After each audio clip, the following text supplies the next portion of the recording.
Yes, Geordies, welcome back to another episode. Hope everyone's well, and today I'm feeling a lot better. My face has gone down a little bit and nice sleep, and I woke up bright, and yes, feeling a lot better. So thank you very much for everybody that wished as well. So I want to tell you what's coming up in this video. So firstly, we're going to be speaking about Callum Wilson because it's looking likely he will stay. Aston Villa have shown interest in Anthony Elanga, and then we have been linked to another centre-back, Leonardo Balerdi. So we're going to be looking at his injury record, style of play, areas for improvement, and then comparing them to the great Fabian Schär. But I just wanted to take a moment to say thank you all for your support here and on Twitter because truly appreciate it. I know time is precious. Time is precious for everybody, not just me, but you guys. So every second you spend your time reading, watching, commenting, I just want to say I really appreciate it. And it seems like my video yesterday went down quite well. So I might do it on strikers, midfielders, right centre back. So I want this channel to be your channel as much as my channel. So I want your recommendations. I want you guys to dictate the videos I do. I'll just try and add some creative spark to them. So if you want to see that sort of video that I did yesterday on strikers, let me know your strikers in the comments below. Maybe midfielders, let me know your midfielders you want us to look at. And if you want to do one for right centre backs,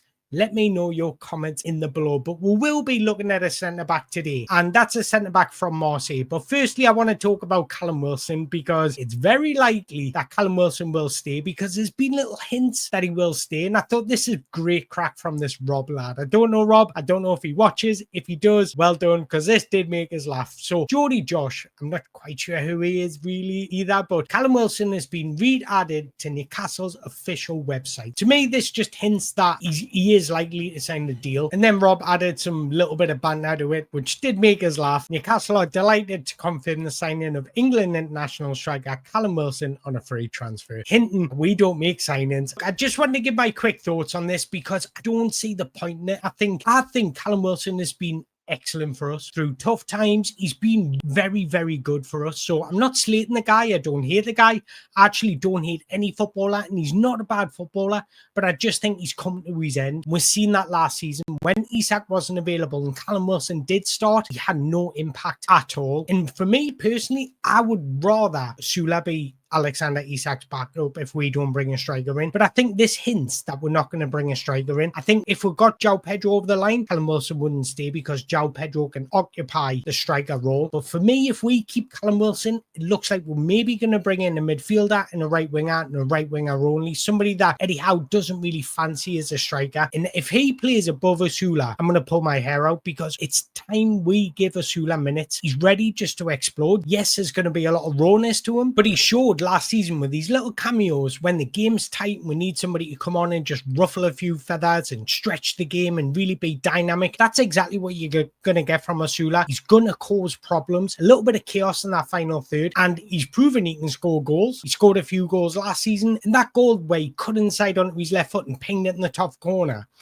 a little bit special. And he's had a good summer at the under-21s tournament. So I actually think Asula would do a better job than Callum Wilson. But I want to hear your thoughts. Let me know in the comments below. And I just want to touch upon Villa inquiring about Anthony Elanga. Now, this could be one or two things. It could be Forest putting pressure on Newcastle United because Forest want to start a bidding more. What's a bidding more do? It heightens his price tag, but also makes Newcastle United value the player a lot more. Or secondly, there could be genuine interest from Aston Villa because I've said this before, a lot of clubs throughout the transfer window will inquire about a lot of players. So if you want a right winger, you'll inquire about a lot of players. Some will get leaked into the media, some won't, because what clubs do nowadays, they'll never blind bid for a player unless it's a release clause. They'll go to the player, they'll go to the club, and they'll go to the agent, and they'll speak to all three before they make a bid. This is why we often see Fabrizio Romano saying Newcastle are interested in a player, or Newcastle have approached Brighton for João Pedro, because we're not bidding for him yet. We're just trying to get the finances. And if we think their finances are reasonable and fit within our budget, that's when the negotiations start to develop. And we all know Aston Villa just sold the women's team, so they've probably got a little bit more money to spend. And we all know they need a right winger, and Anthony Elanga, Premier League proven, fits the bill for Aston Villa. So it could actually be a possibility. Now, one last thing I want to touch on before we get on the centre back is Harvey Elliott. Elliott. Apparently, according to Give Me Sport, and take that with a pinch of salt because they just report on anything, Newcastle United are eyeing a move for Harvey Elliott. So I want to hear your thoughts about Harvey Elliott in the below. But it also says Anthony Elanga bid also being considered. So we are considering the 60 million for Anthony Elanga. Now, the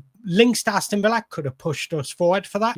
We'll never ever know, but that's what tends to happen. It's in Nottingham Forest's best interest to start a bidding more. But let's get on to why we are all here, because Newcastle United are exploring a move for Marsielle Centre-Back Leonardo Balerdi, and that was reported by Craig Hope at first. Now I want to get on to a funny story first of all, because when he first joined Marseille, their fans were having none of it. He got sent off against PSG and their fans went crazy. One fan took it to the extreme because he went on a hunger strike outside the training ground until Balerdi left the club. Because when he first joined Marseille, I can't lie about it, he had a stinker, consistently getting yellow carded, consistently getting red carded, making mistakes, and their fans were just fed up. And this was something like after 10-11 games or something, so he did find it tough at first. So that's one concern. Would he find it tough really coming into the Premier League and hitting the ground running? So that's something you've got to consider. But let's talk about who he is, what he brings, and his value. Now, his value, Marseille have reportedly set a value of around 45 million. One thing I do know is Roma did make an offer in the region of 20 million. Marseille deemed that too low, jokingly said that it would only cover his left toe. There was one point before Roberto De Zerbi come in that Marseille were willing to sell him for 20 to 30 million, but he has really improved under Roberto De Zerbi. So now, according to reports, he's considered untouchable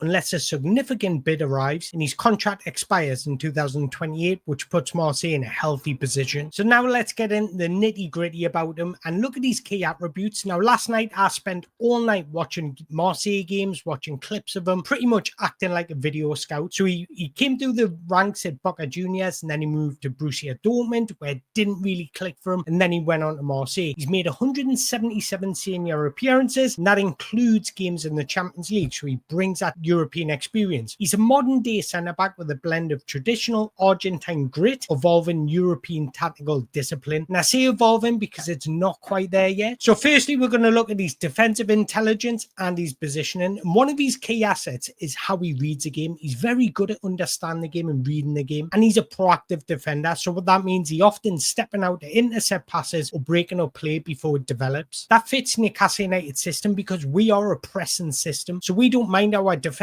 moving into midfield to try and win the ball back. Now, he's also comfortable maintaining a compact shape in Marseille's backline. He's typically operated as a left centre-back for Marseille, but he's more than comfortable playing at right centre-back, and he is right-footed. He averages 12.36 ball recoveries per season, and he averages 5.18 interceptions per match, showing his strong anticipation. Again, highlighting how good he is at reading the game. So next up, dual strength and physicality. He engages in a massive 9.18 defensive duels per 90. But what do I always say? It doesn't matter how many defensive duels you get involved in, it matters how many you win. You can get involved in 100 defensive duels, but if you're only winning one of them 100 duels, it's absolutely pointless. You can get involved in 10 defensive duels, and if you're winning all 10, that's superb. Actually averages 73.1% high success rate, which is really high for legal defenders. Now, one thing I will say, he's less dominant in the air than he is in the ground, with only 47.5% aerial duel win rate, suggesting room for improvement against more physical strikers. So what I'm trying to say is, on the ground, when it comes to winning the ball back, absolutely superb. Now, he's not the worst in the air, but he's definitely not the best in the air. And don't worry, we are going to compare all these to Fabian Schär. So remember what Eddie Howe wants from his defenders. He wants him to be quite well-rounded. He wants him to win the individual battles. He wants him to press high.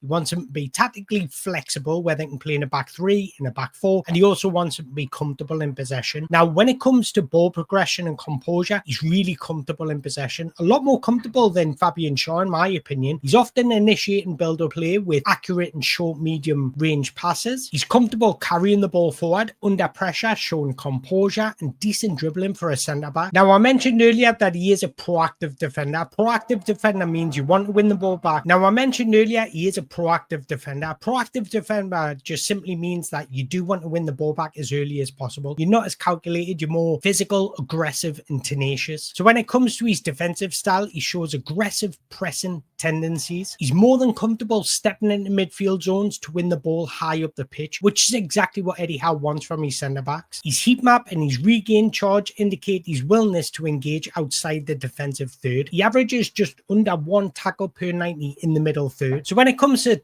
tactical fit, he's ideal for teams that play in a high defensive line or use positional play thanks to his anticipation and his ball progression. Now, when it comes to the exact tactical fit, he's comfortable in the back three. We all know he's comfortable in the back four because he does that in Marseille. When it comes to a back three, I would be more than comfortable playing as a left centre-back or right centre-back. I think he would suit those roles more than a centre-back. The reason being is because he's quite mobile for a centre-back and he's excellent at reading the game. So when the ball does go into those wide areas, I would be comfortable with him doing that because he's got a sharp burst of acceleration, which is pretty decent for a centre-back. Don't worry, guys. I am going to give you my honest thoughts whether he would be a good fit and what his future predicts at the end. But I want to get the big question out of the room because we always ask this question when it comes to centre-back. How quick is he? So let's touch upon his sharpness and his speed. So what I found is he's not blisteringly quick. However, he is deceptively mobile for a centre-back. Now, what I really do like about him, he's quick off the mark, especially when he's stepping out to intercept a pass or press an opponent, but he does lack sustained top-end pace over longer distances. So if you're putting it into a tactical fit, he's more of a burst and close defender rather than a recovery speed merchant. And I'm talking about recovery speed over 40, 50 yards. If it's over 5 or 10 yards, he's excellent. He's really impressive when an attacker tries to knock the ball past him and he can change his direction quickly. He's really strong at that for a defender. So just like in this video clip here, when Mbappe tries to move the ball past him, he's quite sharp and he engages very early, which is really impressive. But if that happened at the halfway line and he had to get in the sprint speed with Mbappe, I'd favour Mbappe. So he's not the very quickest where he's absolutely rapid, but when it comes to those short bursts of speed, that's where he excels. Now, I feel like I've hyped the guy up so much. There's definitely rooms for improvement. First of all, discipline and decision making, because he's missed 11 games due to suspension during his time at Marseille. He's actually been sent off 4 times already. And out of all the players in the French league, he was 4th highest for the amount of yellow cards he received. So what I'm trying to say is his aggressive style sometimes leads to reckless challenges or missed time tackles, especially when he's stepping into midfield and trying to press. So what Eddie Howe needs to do is improve his timing in his duels and his emotional control, because this would reduce the amount of free kicks he gives away, but also the amount of bookings he picks up. Now, one thing I have found about him, he either has an exceptional game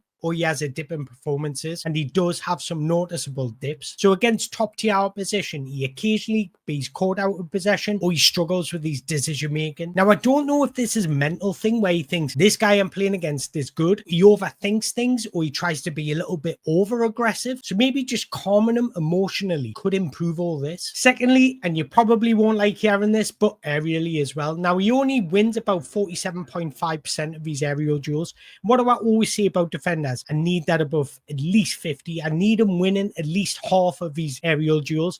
Now, that's something that is a concern because we're not very dominant in the air and we do need an aerially dominant centre-back. Now, another thing, this can be pro and a con. And the pro is because he's played under 7 different managers. So he's played under 7 different systems. That'll make him learn the game rather than the system, because he's constantly having to adapt his role, which means he's getting more experience in different systems. But what I like for my centre-backs is a bit of continuity. Once you get that continuity, you understand your game a lot more. So that could be me giving him a disservice when it comes to his noticeable dips in games, because he's constantly playing in different systems under different managers with a different partner. Now, when you're a centre-back, and especially in the spine of your team, you need that continuity. So if he came in and played consistently with like Sven Botman, he would probably improve those dips in form, but again, it's still a concern. So here's how he compares to centre-backs across Europe. And as you can see, when it comes to passes completion, he ranks in the top 2 percentile, which is really impressive. And I mentioned his comfortability in possession. He's in the top 2 percentile for successful take-ons, and then in the top 1 percentile for touches.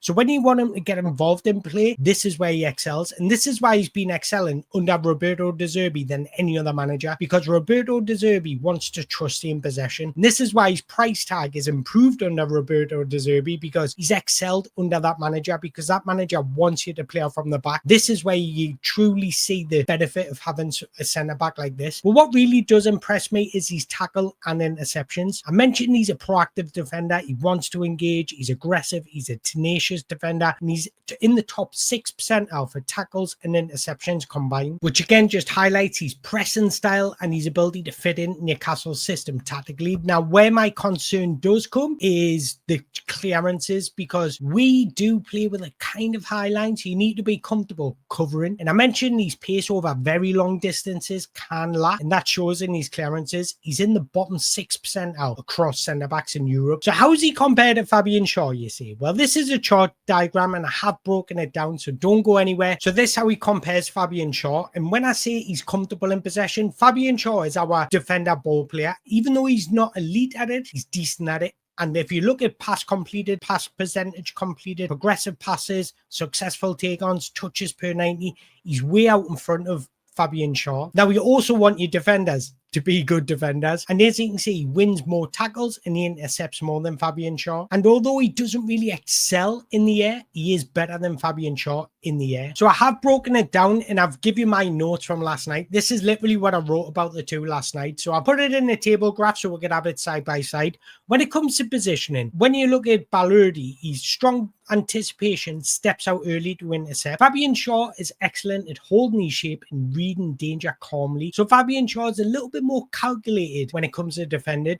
His versatility, he can play as a left centre-back and occasionally a right centre-back, whereas Fabian Schär has only ever played for Newcastle as a right centre-back. Now, before he come to Newcastle, he actually plays a defensive midfielder and at times a centre midfielder, but he's never done that for Newcastle United. When it comes to discipline, prone to rash challenges, and that's why he's been suspended 11 times for Marseille. Fabian Schär, like I mentioned earlier, he's a little bit more composed and very rarely overcommits. Now, when it comes to defensive duels, this is a statistic that I really do like. He's winning 73% of his defensive actions, whereas Fabian Schär is only winning 65%. Now, when it comes to playing out from the back, they are slightly different. Now, I do think this is because one's playing under Eddie Howe and the other is playing under Roberto De Zerbi, who wants to play short passes in the midfield. So he's probably been given that role to play short, medium passes and be a little bit more safer in possession, where Fabian Schär looks for long distance passes or trying to switch the play. Now, when it comes to ball carrying, I would say they're both very comfortable in possession, but I would say Balerdi is a little bit more